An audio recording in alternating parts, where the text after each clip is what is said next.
This is what the dark occultists do not want people to understand. This is how the universe actually works inherently. And it describes not only how it works, but our relationship to that process. And this is what they don't want you to know. That's the most deeply hidden information. This will get you real money.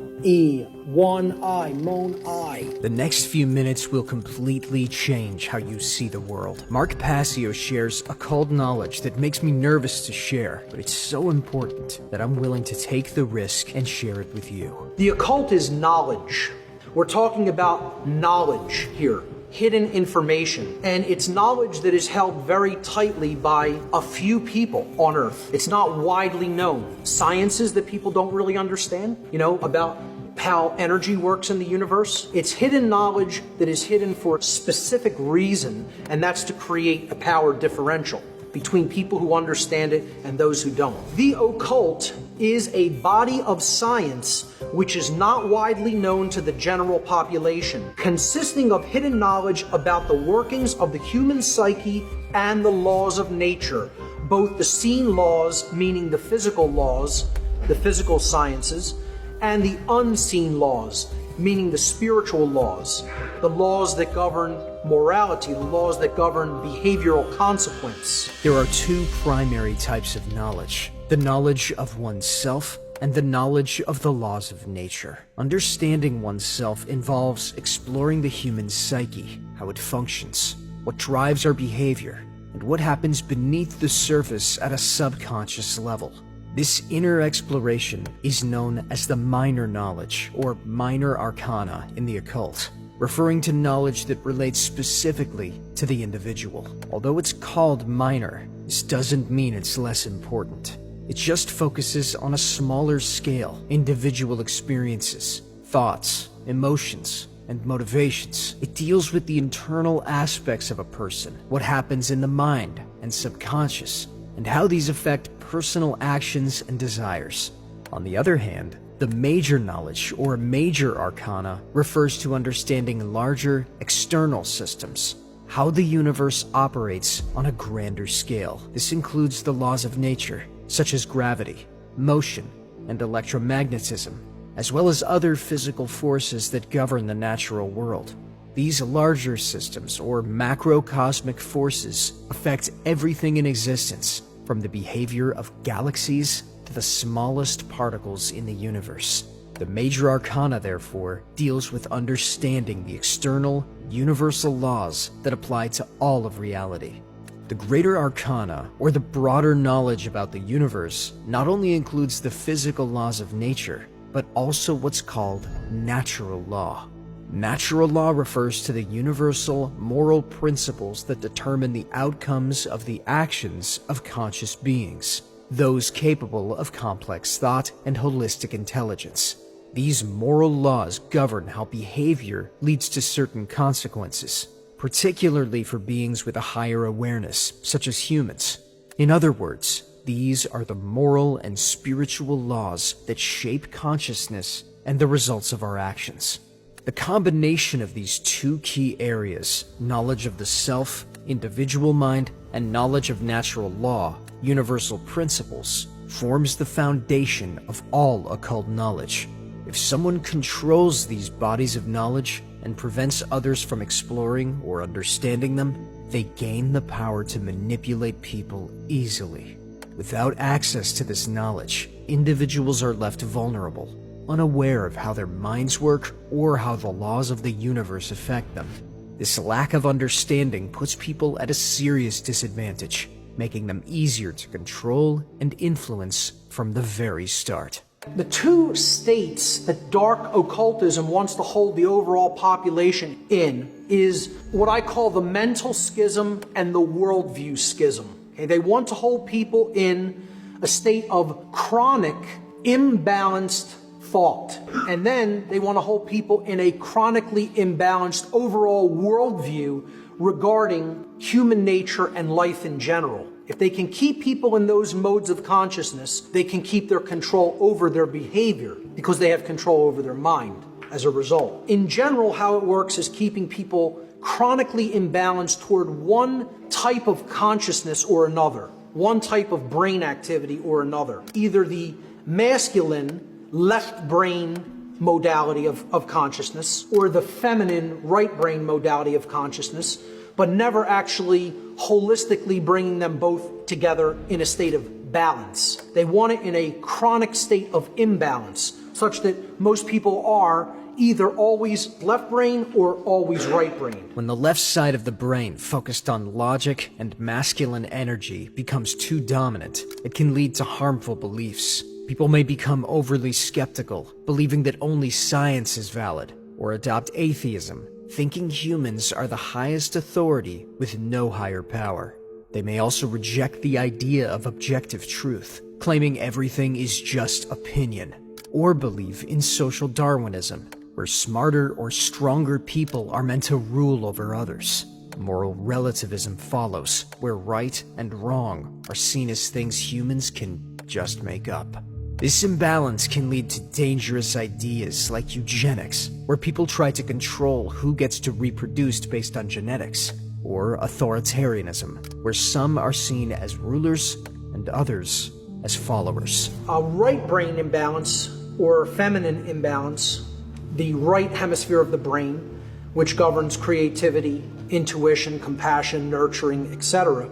If that part of the brain that is depicted here by the symbol, the inverted equilateral triangle, which again is an ancient archetypal symbol known as the chalice, because it is a rudimentary womb. If that part of the brain is chronically imbalanced, or chronically dominant, I should say, these following states result: naivete, blind belief, religious extremism, total belief, total faith, not actually checking anything, not looking into things for oneself, taking other people's word on it. Solipsism, again, the belief that there's no such thing as truth. Both forms of mental imbalance can create that state. Moral relativism. You see so much moral relativism in the New Age movement. You think moral relativism is the exclusive domain of left brain imbalance? Think again, because people in the New Age movement are super right brain imbalanced in many cases, and you'll hear many of them saying there's no such thing as right and wrong. Those are religious concepts. I don't believe in those. Feelings of unworthiness, feelings of self-loathing, falling into patterns of following other people's orders. Because, hey, if you're naive, if you blindly believe, and you don't really believe there's such a thing as absolute objective truth, then I'm going to take somebody else's word for it. And if they say this is what's right to do, then I'm just going to go along, follow their orders. So many people are in that extremely imbalanced, dangerous state of mind. And I call this imbalanced thought slave think in general. That's what they want. They want these two states. They just want them operating all over society. They don't want anybody in a state of balance bridging these two modalities of consciousness and bringing them together. They want people in one state of imbalance or the other, so that those dynamics, master think and slave think, continually play off against each other. We're talking about what their goal is. What are they trying to constantly maintain in humanity? And they're doing a very effective job of it. They are successful because they operate on the same page for the same goal, like one huge mind. They call it a master mind. They focus their energy on that intent. They carry it out in the world through their methodologies. They get it done. That's why we're so scattered. We can't come together with that same master mind focus, that coming together and operating on the same page, because we share collective common knowledge. That's what they're doing. They have this knowledge, and they use it for dark purposes. All on the same page, all focused, all together for the same goal. These two things are their goal: the mental schism and the worldview schism. The worldview schism is this notion that the world is either completely random or completely determined. They want these two schisms of worldview present because they don't want people to understand the balance that is the actual truth, that there is components within nature of both of these views of reality, but they operate in conjunction with each other, not in a state of imbalance. The randomness worldview sees the universe as a complete accident, with no purpose or meaning behind anything that happens. In this view, there is no creator or guiding intelligence, and everything in nature is seen as lifeless and random. People who believe this think there are no spiritual or moral laws, and that concepts like right and wrong don't really matter, because nothing has a deeper purpose. Life is just about surviving, with no greater meaning beyond that. This way of thinking is often connected to extreme skepticism, atheism, and societies that ignore moral principles. On the other side, the deterministic worldview says that everything is already decided, and that humans don't have free will. In this view, a higher power controls everything, and our choices are just illusions.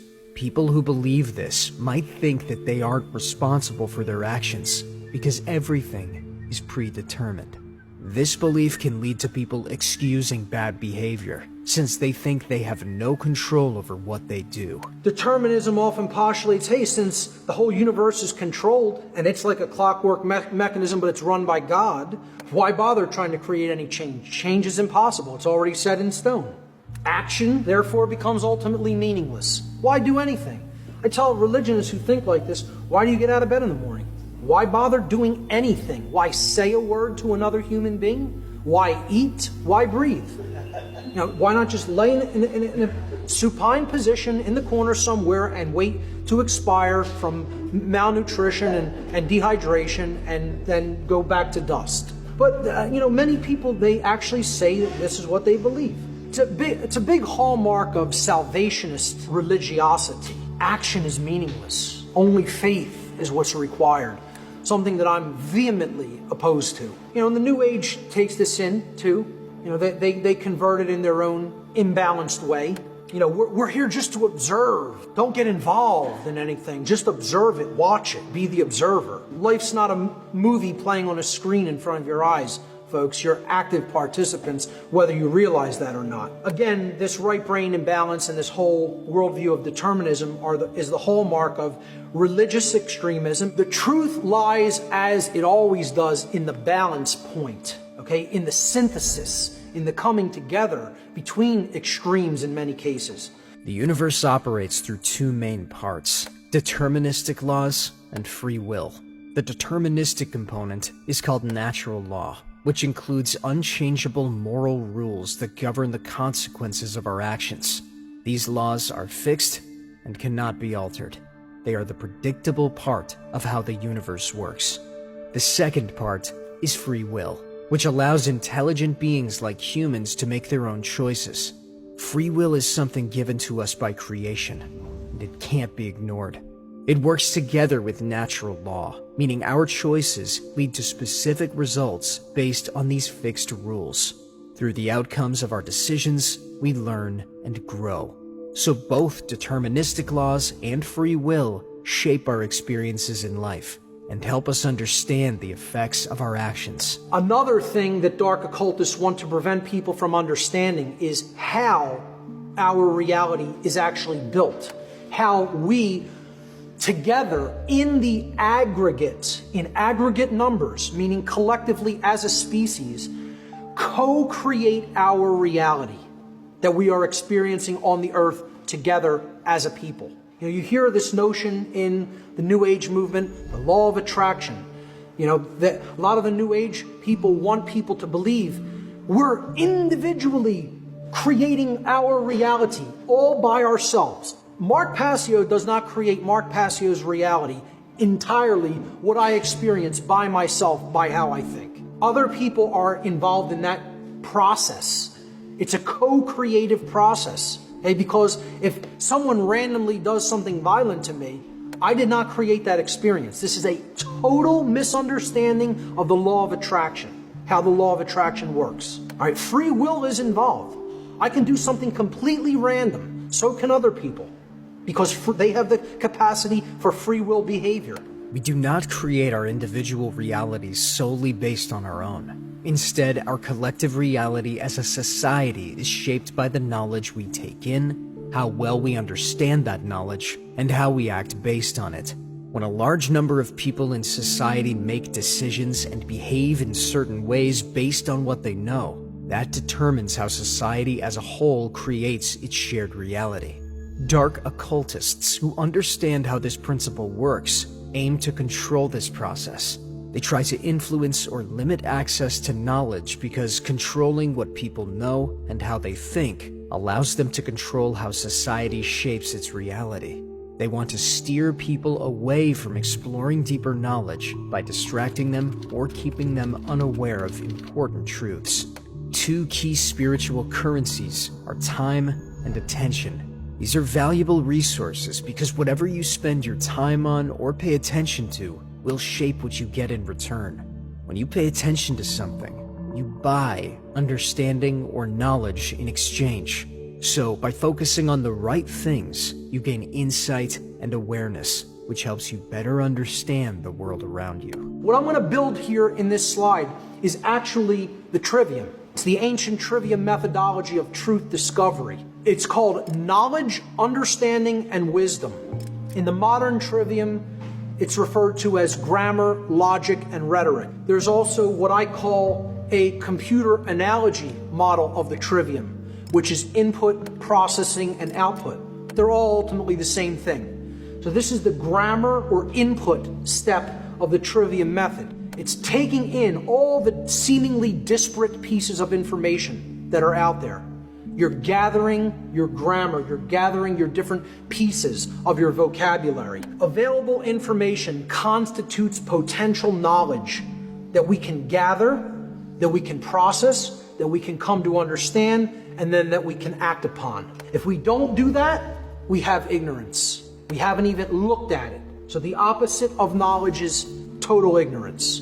You haven't even begun looking into it. The second level of how our reality is built is it's built atop knowledge. On top of that knowledge as a foundation, you either have a grasp or an understanding of those principles or you do not. So you either learn what that knowledge means and how it works, or you don't have a deep understanding of that. So these are decision-making, filtering processes. This is the logic step of the trivium.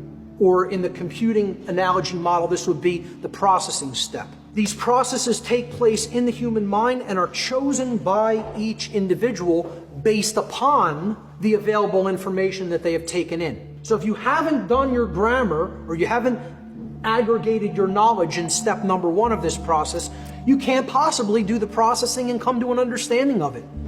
That's why so many people have no understanding of the principles of the occult sciences, because they haven't even started beginning to learn what the occult is or what it contains. So you can't possibly arrive at an understanding of how the universe works if you haven't gathered that knowledge. Then the third step in this process is acting. Actually taking action based upon your understanding. Each individual in a society, each individual's behavior is based upon the quality of their decision-making processes that they exercise in step number two, which in turn were based on the quality of the available information which they took in. Now again, notice, wisdom is action. It's different than knowledge.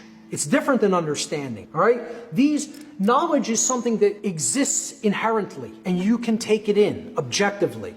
Understanding is an internal process that goes on within the self, based upon the knowledge that you've taken in and processed. And then wisdom is action. It's what you do in the world with the knowledge that you have accrued and understood. So again, I put here, or lack thereof, in every one of these blocks. The lack of knowledge is ignorance. The lack of understanding is confusion. And the lack of wisdom is folly. One more level above that is what we get based upon what we've done. What is manifested? What is generated? What do we experience?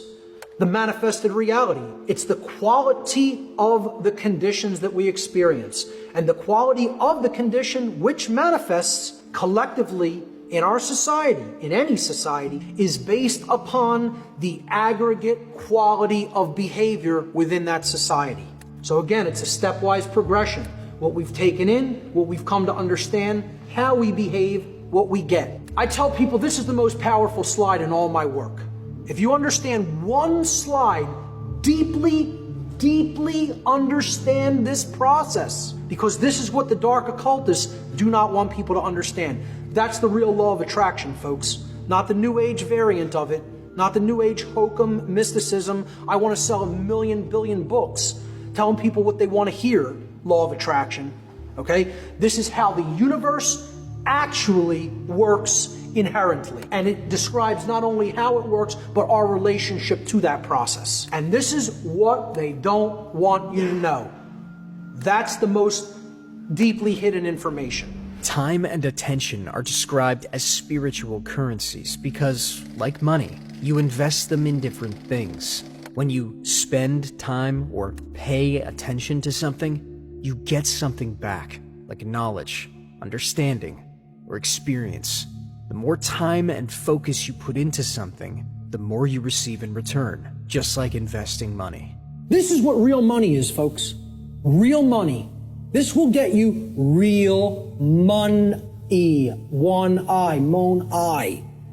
Okay? If you want real money instead of the fake Federal Reserve nonsense, fiat paper currency money that isn't worth the paper it's printed upon, then keep thinking that that has value. Okay? And people who say gold is value, gold is real money. Yeah, well, I ask people, what intrinsic value does gold have?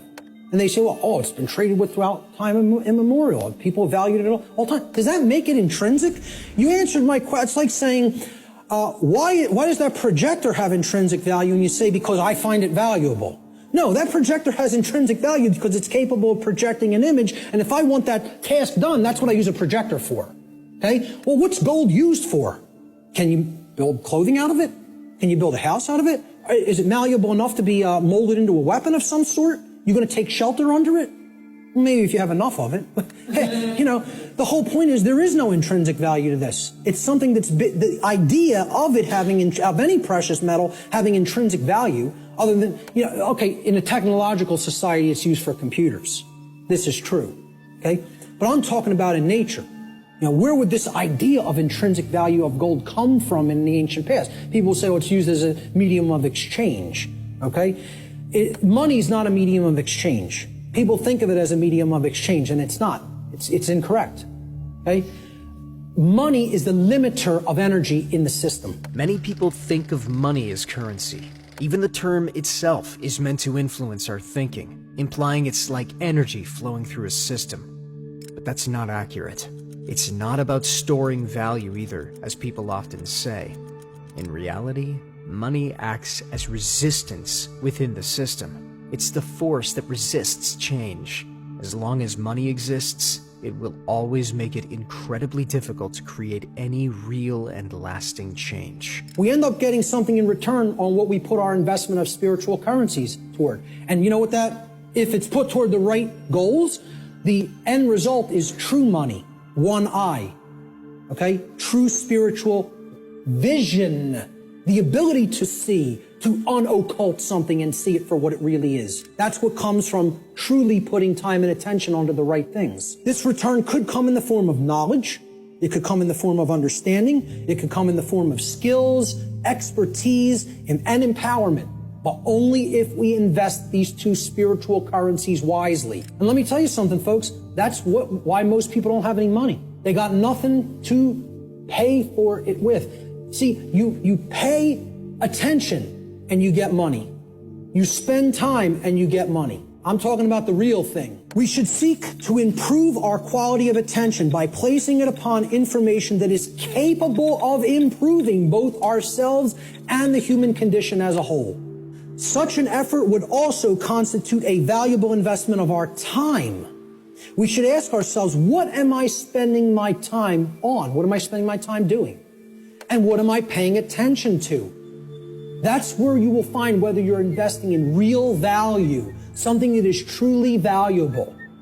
If most of the time we're spending our time on nonsense and trivialities and, divisive things and TV and sports and all other kinds of entertainment and distraction, well, you're going to have a return on that investment, and that return is going to be low. It's not going to result in much money, real money. Most importantly, we need to ask ourselves, what kind of quality am I getting in return? This is a simple chart of how our quality of our attention, okay, and again, this is in the aggregate, but it's created by all the individuals, how the quality of our overall attention as a species will affect our world in accordance with the principle of correspondence, which states, as goes the microcosm or the microcosmic units, so will become the macrocosm. Okay? So over here, we have a pure information stream. This is good information. This is information that is capable, that resonates with truth, and is capable of helping to develop wisdom or right action within the being. This over here, this is the poisoned information stream. Now, everybody's going to take in some form of a mixture of both of these streams. What the goal needs to be is to purify. Just like, hey, you take in bad food, you're going to have bad health. You take in bad information, the output through behavior is going to be bad. So you got to purify. Meaning, if there's valves here on the individual buckets, these are called the individual people, and they're all coming together with the quality of their water, right? What they're holding within their consciousness. And that's all going into the big pool called the world. Everybody's bringing their bucket to the pool, they're pouring it in, and then they're jumping in. That's the world. That's the quality of the world, right? The quality of this whole thing here is going to be based on how much poisoned, polluted information was in your bucket compared to how much pure information was in your bucket. So there's valves over here. We got to shut this one off, this brown muddy valve over here, and we got to open this one up. Okay? If we do that, the world will be purified, and we won't be creating self-inflicted suffering. We don't do that, we're going to be swimming in brown muck and generating all kinds of problems for ourselves. How are we spending our time? And what are we focusing on? Are we using our time and attention sitting in front of a screen, which is like being in a state of hypnosis? Hypnosis is the suppression of knowledge or spirit. Or are we dedicating our time to seeking wisdom, which involves gathering knowledge, processing it accurately to gain understanding, and then turning that understanding into wisdom through right action? To do this, you have to read. People don't want to hear that, but reading is necessary. The ancient Romans had one word with two meanings. The word was libre. It meant free, as in not a slave, and is the root of the English word liberty. But in another context, libre also meant book. This tells us something important. They linked freedom with books. The word library also comes from libre, meaning a place where you can go to become free if you read the right books. So let's jump into this is the heart of the presentation here. It's how natural law actually works in our lives. So here's the expression, and then there's a positive aspect to the expression, and there's a negative aspect to the expression. The first expression of natural law is known as, and again, this is what I call these things. And there's no hard and fast rules. It's just terminology. It's jargon to try to explain them in words, okay? The first principle of natural law I call the generative polarity, or in other words, this is the force or energy that we are using at the base level to start the process of creation, or you could say of co-creation. Okay? We're co-creating the reality that we experience with the laws of nature. The positive expression of the generative polarity is love. This is not what many people think of as love. Okay? It's not familial love. It's not relationship love. It's not Hollywood movie variant of love. It's not romance novel variant of love. I call love consciousness. Love is the force which helps us to expand consciousness and become open to truth if we are in it. If we are in that vibratory energy, we become open to truth. So here's what it looks like visually. I try to put a visual aspect to all of these concepts, okay? And people would think I'm going to put two people together kissing or hugging or something like that, okay? Love is inside each individual if it's present. It is this force that opens up our consciousness. It's the flowering expression of consciousness, okay?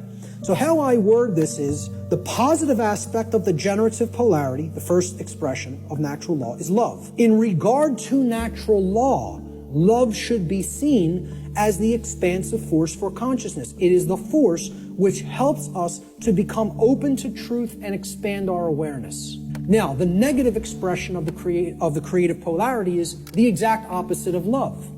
So people will automatically think, well, that's hate. And it is not. Because the thing that puts consciousness in a box and prevents it from growing and keeps it where it's at is what? Fear. There it is. Fear. Fear is the basis for unconsciousness. You cannot be unconscious of anything in particular unless you fear it. Okay, that's what shuts consciousness down. And here's my visual for it. Fear. I don't want to look at that. That's too horrible for me to contemplate. That can't be true. I don't want that to be true. That's all fear. Fear is the contractive force for consciousness. Fear is the force which influences us to become closed to the truth. And it is the force which ultimately shuts down our awareness. That's why so many people are unconscious, because they are fearful. They are fearful of the responsibility that comes with knowledge. And most of all, they are fearful of having to act based upon knowledge, because that requires courage. The second stage of natural law, called the initiating expression, refers to the first visible and recognizable results in our lives after we set a process in motion. This begins when we choose between two core forces, love or fear. If we choose love, something positive happens. We become open to truth. Love is an expansive force that opens our minds to awareness and understanding. The result of choosing love is knowledge, which comes from accepting the truth. This is why knowledge is the first step in creating positive outcomes in life, and it starts with the openness that love brings. On the other hand, if we choose fear, the opposite happens. Instead of knowledge, we experience ignorance, which is the refusal to accept the truth. Fear closes us off from learning and awareness. The idea behind this is that understanding yourself leads to understanding the universe. The Greek mystery tradition summed it up with the phrase, know thyself, meaning that by understanding the microcosm, yourself, you also understand the macrocosm, the universe. The positive side of the initiating expression is knowledge, which improves the quality of our lives by helping us make better decisions. Whether it's understanding how a car, a computer, or the human psyche works, knowledge is the foundation for maintaining and improving anything. To create the conditions we want on Earth, we must learn. Learning and gaining knowledge are essential. Many people resist this idea, hoping they can create the life they desire without learning. But that's not how reality works. On the negative side, ignorance is the refusal of truth, which stems from fear. People who choose fear avoid learning and remain closed off to truth, which prevents them from improving their lives and the world around them. So here's what I put as the image for ignorance. The population that is hypnotized, that wants to keep paying attention to nonsense and trivialities, feed themselves tons of GMO food that is crap for the physiology, pay attention to distraction, entertainment, mainstream news and media. It's all there to just shut the consciousness down and keep people in a depressed psychological state and keep them in a state of psychological infancy. The negative aspect of the initiating expression of natural law is ignorance, or the refusal of truth. Ignorance negatively influences the quality of our lives because it negatively influences these decision-making processes that lead to understanding in every area of our lives. If you're ignorant about how anything works, you can't create the desired condition. It's just not possible. It's important to remember, again, that ignorance should be distinguished from nescience, which means not knowing because necessary information is not present or was unattainable. Ignorance, on the other hand, means not knowing even though necessary information is present because that information has been willfully refused or disregarded. And again, to keep us in ignorance, they don't need to hide the information anymore because it's not hidden anymore. It's out. And once again, it's available at your fingertips for free if you have the desire to take it in. Now, the manipulation mechanism that is used is dissuade people from looking at it, provide endless entertainment, provide endless amusement, provide endless distraction, and say there's nothing to any of that stuff. That's just some old crazy religion that you don't need to understand. It's no different than any other religion, believing that natural law exists. So people will be dissuaded from ever looking into it, and they'll disregard it of their own choice. Thomas Jefferson said that if a nation expects to be ignorant and free in a state of civilization, it expects what never was and never will be. Freedom and ignorance are antitheses of each other that can never coexist simultaneously. That is an impossibility in natural law. I'm going to put up a couple other quotes on ignorance. Samuel Adams said, "No people will tamely surrender their liberties, nor can any be easily subdued.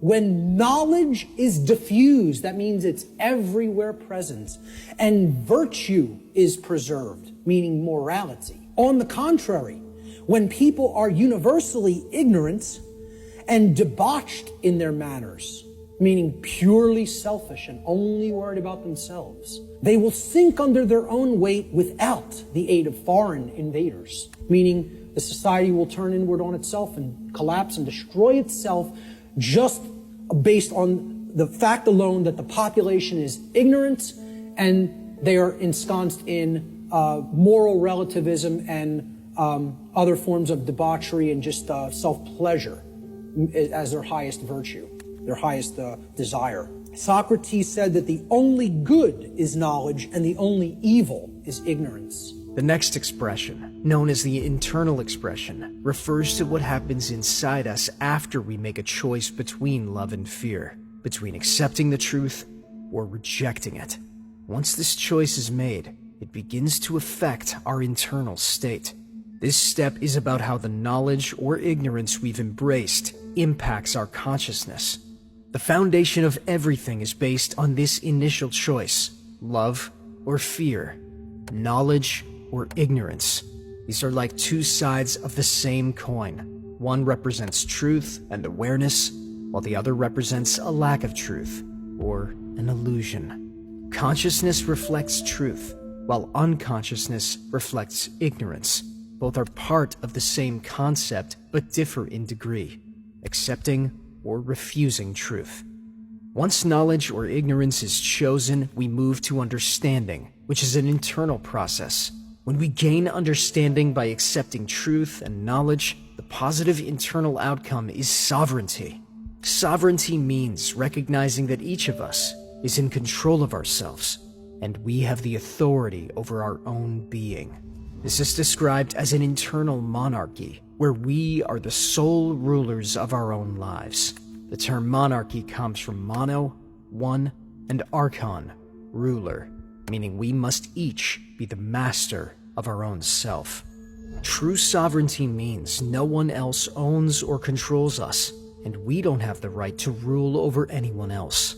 Many people mistakenly believe they can control others, but in reality, each person is sovereign and responsible for ruling only their own life.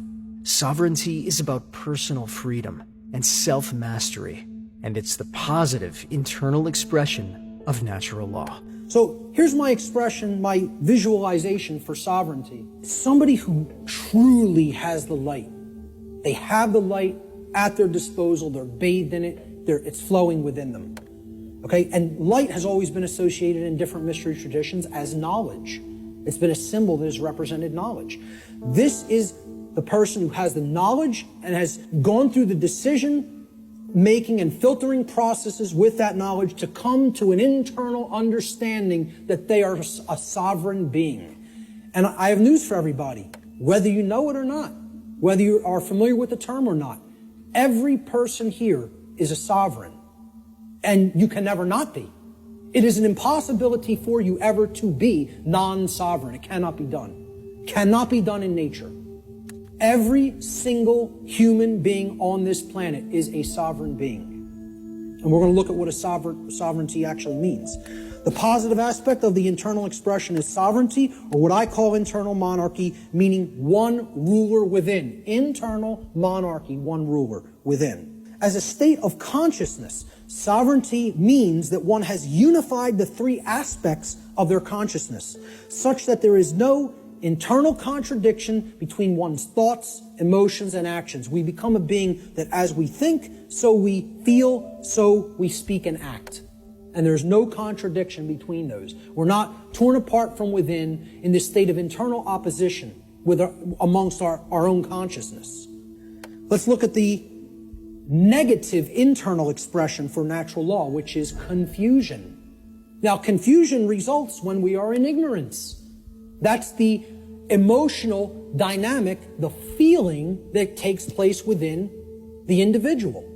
This is the lack of understanding. Confusion only happens in a lack of understanding. When we have not taken in knowledge, because we are afraid, we are in fear, okay? Ignorance results, and then confusion happens internally. So look, remember, here's the essence, that's the foundation. This is that first stage, that first building block that we called knowledge or lack thereof. Okay? This is the second building block that we called understanding or lack thereof. This is true understanding when truth has been taken in and accepted. And this is the lack of understanding. Now, in that state of lack of understanding, we're confused. So there's no rulership within. Inside of us, there's anarchy, which means the absence of a ruler, not the absence of rules, which I'm going to get into later. Anarchy means there's no ruler, no master. So if there's no master inwardly, we have a big problem, because that means there's no self-mastery, there's no self-control, there's no self-discipline, and ultimately there's no self-love. And that results in an understanding that we don't truly own ourselves. It would result in the absence of self-ownership, which is what we're experiencing as a species. That other people believe they own other people. This is what I found as a picture representing confusion. Someone who doesn't know themselves. Doesn't know themselves, completely attached to a ego identity. Their whole mind is all wrapped up. I believe I'm this businessman. I believe I'm this banker. I believe I'm this lawyer. I believe I'm this doctor. And that's my identity, and if something goes wrong with that, there goes my identity. There's who I am down the drain. This negative aspect of the internal expression of natural law is confusion, or what I call internal anarchy, meaning no ruler within. Confusion is the state of mind in which the being is ruled by fear and ignorance. Confusion could be seen as internal opposition within one's own consciousness. In other words, being torn apart from within in such a way that one's own thoughts, emotions, and actions are in perpetual contradiction with each other. A thought, emotion, and action are not in alignment. As we think is not how we truly feel and is not how we act. There's total contradiction and separation. No unity amongst those three aspects of consciousness. That's confusion. The fourth expression of natural law refers to what happens externally, in society as a whole. When a large group of people share the same internal state, whether it's positive or negative, this collective mindset shapes the larger reality of the society. Society is made up of the sum total of individuals, so the overall condition reflects the combined state of consciousness of those people. If love is present, and individuals have taken in knowledge, understood it, and realized their own sovereignty through self-mastery, the result in society is freedom. Freedom can only arise when these conditions, consciousness, acceptance of truth, and self-mastery, are met. It doesn't happen by magic or any other means. If people desire freedom, this is the clear path they must follow. There is no other way for true freedom to manifest in society. This is what the picture I chose for freedom. This is actually from the cover of probably one of the greatest books I think that's ever been penned by human hands. And I'm telling you, you need to read the book, The End of All Evil by Jeremy Locke, if you haven't already read it. I think it's a great image that represents what freedom is about. It's not about my freedom. It's about our freedom. It's about freedom for all beings. And guess what? Our, when I say that in relationship to the earth, doesn't just mean human beings. It means all beings, including the animal kingdom. The positive aspect of the external expression is freedom, or what I call external anarchy, meaning externally there are no rulers. There is no condition of masters and slaves. So that's what anarchy actually means, the absence of slavery. Now, there's a negative external expression. And you can call it multiple things. You can call it totalitarianism. You could call it slavery. I term it simply control. Externally imposed control. Okay? It doesn't mean, self-control. It means literally someone outside of your own being is trying to control you and own you. Control is the pathway to all forms of evil and destruction. It results when a society lives in direct opposition to natural law. The fifth and final expression of natural law is about the manifestation or the results we create in our lives. This expression builds on the foundation of the previous elements: knowledge, understanding, and wisdom. Each of these components represents a level in a four-part structure. At the base is knowledge, what we know or don't know. Above that is understanding, how we interpret that knowledge. Next is wisdom, which is the application of knowledge and understanding to our actions. Currently, society is struggling because there is an abundance of knowledge but very little wisdom. This imbalance leads to a situation where people are controlled and unable to create the positive outcomes they desire.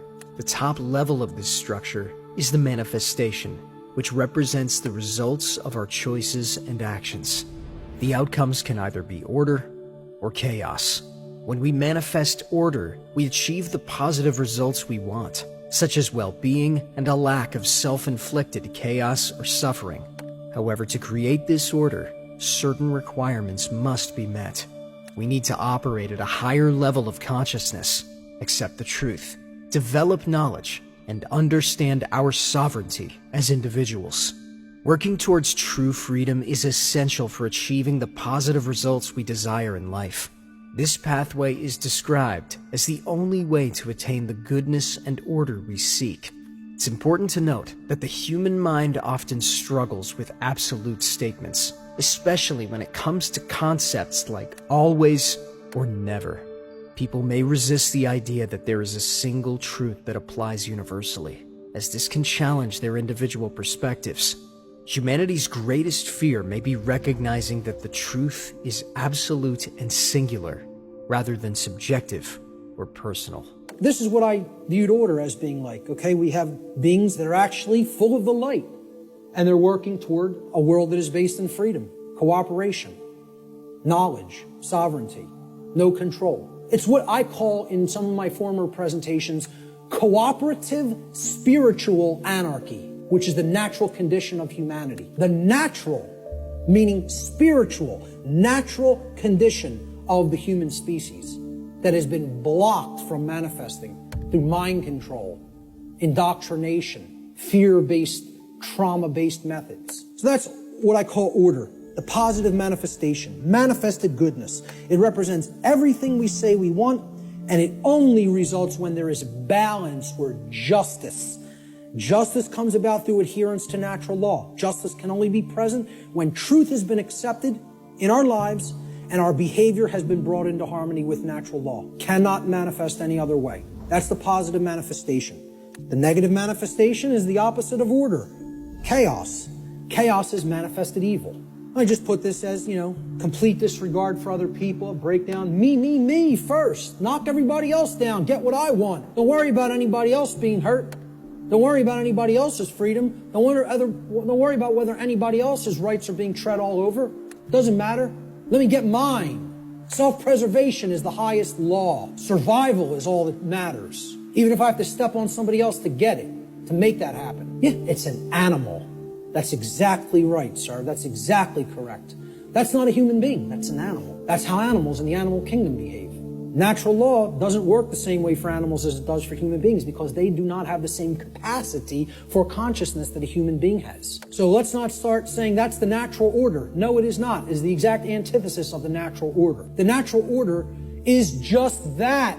Order. It's in the word. It's in the phrase. Natural order. What people are describing as the natural order through this utter nonsense concept called social Darwinism is, as I've called it before, psychopathic chaos. And break down that word. Psychopathology means an illness of the mind. Psychopathy is mental illness. Psyche in Greek means the mind. And pathology is an illness, sickness. Psychopaths are mentally ill. and they don't create anything resembling order. All they can create is chaos, which is why they want us to mimic their mindset, because they're just bent on hell and destruction to manifest, and they have to have our complicity and cooperation to make that dynamic happen. Our energy has to be given over to them by our mindset being made like theirs. Otherwise, their worldview can't come into manifestation, which is one of chaos and disorder. Chaos results when there is imbalance and injustice, which results whenever there is ignorance of truth and behavior which is in direct opposition to natural law. So that's our chart. And one last thing I want to say about it is that the manifestations or the expressions of natural law they're unilateral. They don't cross into each other. There's no such thing as, well, I've accepted the truth and I've developed knowledge, so now I'm in a state of confusion. It doesn't work like that. So you can only get to order through freedom, which comes about through the understanding that we are sovereign, which comes about through taking in knowledge of truth, and which comes about through staying in a vibratory energy of love or higher consciousness, the openness to truth. That's it. Same thing here. We can only create chaos when our society is bent on control, okay? Because we are confused beings that don't understand our sovereignty and think other people can legitimately own us or rule us. And that comes from a place of ignorance or refusal of the truth, which is based in fear. Can only manifest that way. Blanket statement, too.